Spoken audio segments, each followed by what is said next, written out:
Greetings to all from the United States of America. The man in the photo who is walking across the field in the Haarlemmermeer, not far from here, is my dad, First Lieutenant Arthur W. Starratt, United States Army Air Corps, who spent the last 15 months of World War II as a prisoner of war at Stalag Luft in Barth, Germany. The photo to his left is that of his B-17, no balls at all, which was shot down on February 24, 1944, after a daylight bombing raid on the ball-bearing factories in Schweinfurt, Germany. Behind the counter are my two sisters and me, who had come to the CRASH Air War and Resistance Museum from the state of Texas in 2014 to witness firsthand the wonderful displays there and to meet the dedicated volunteers who continue to make it all happen. We think the smiles on our faces sum up just how pleased we were with our visit and what we saw while we were there. However, our first encounter with CRASH Museum actually began in 2010 when CRASH volunteer Yanni Hurst, a journalist and reporter by trade, came across a photo of my dad's B-17 taken by the Germans at the crash site. The unusual nickname of the B-17 had piqued her investigative curiosity, which had led her to discover my dad's World War II website on the internet. From there, Miss Herbst had sent my dad an email introducing herself, the CRASH Museum she represented, and a request for permission to develop a lecture for the museum from material on his website. In my dad's reply, he wrote, "It is so good to know that people like you and those in your organization are still interested in preserving stories and artifacts from World War II some 68 years later. Although I am now 93 years old, I can remember our crash landing and our jail in Amsterdam like it was yesterday." He, like most Americans, had no idea that organizations like the CRASH Museum existed in the Netherlands, organizations whose sole purpose is to actualize in a tangible way a nation's gratitude for the sacrifices men like my dad had made during the war, and he was stunned and humbled by the realization.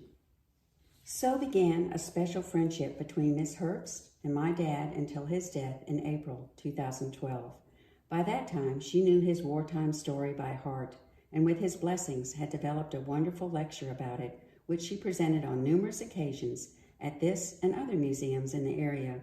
Her lectures, her ongoing contact with my dad, and her efforts to involve him in various events at the museum had provided him with a source of pride during the last year of his life, which we, his daughters, appreciate to this day. But our involvement with the CRASH Museum did not end with our dad's passing. In fact, for my sisters and me, it was just the beginning of our own close relationship with Yanni Hurst, one that I am happy to say continues to this day. In 2013, she, with our blessings, began the task of translating our dad's World War II website into Dutch in book format, with its dedication to coincide with the 70th anniversary of the crash landing of his B-17. My sisters and I were, of course, invited as honored guests. Within a few days of our arrival, our hosts, Yanni and her husband Fritz, drove us for our first visit to the impressive and very active museum.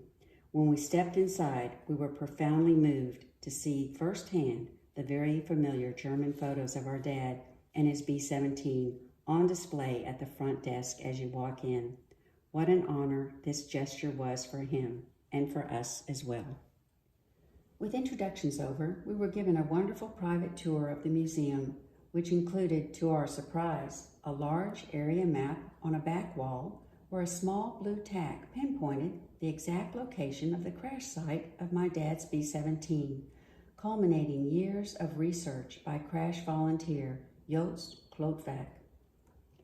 We were then ushered to a table in a kitchen area for an unforgettable social hour where World War II stories and memorabilia were shared over coffee and sandwiches with the many volunteers who had given up their Saturday morning to come to the museum to meet the daughters of one of the Allied liberators of their country. From Yanni's research, we learned the amazing backstory of how smuggled copies of the German photos of our dad's B-17 came to be in the hands of the Dutch, as well as the final disposition of the plane itself, as the Germans had cut it up for scrap to be used, ironically, for their own war effort. Before leaving the museum, we were shown an altimeter used by B-17 bombardiers that the museum volunteers had recently found in the vicinity of where our dad's B-17 had gone down. What a surreal moment that was for us to be looking at an instrument that most likely had been used by our dad on his bombing runs during the war.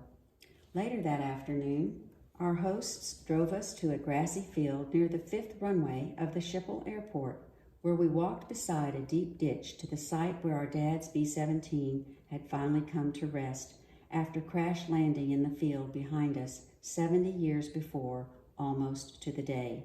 This emotionally charged event was the absolute highlight of our trip, and we had the CRASH Museum to thank for making this highly elusive family goal a most welcome reality.